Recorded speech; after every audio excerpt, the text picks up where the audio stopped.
In today's tutorial, I'm going to show you how to change or adjust your speaker volume on your Lenovo laptop, tablet, or desktop computer. So this should hopefully be a pretty straightforward process here, guys. And without further ado, let's go ahead and jump straight into it.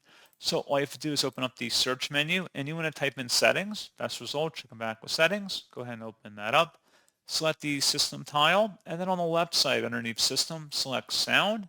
On the right side now, where it says choose your output device, click the drop down and select the one that's most applicable for you. Or you might have multiple ones connected, so just select the one you want to change basically. And then you can adjust the master volume here.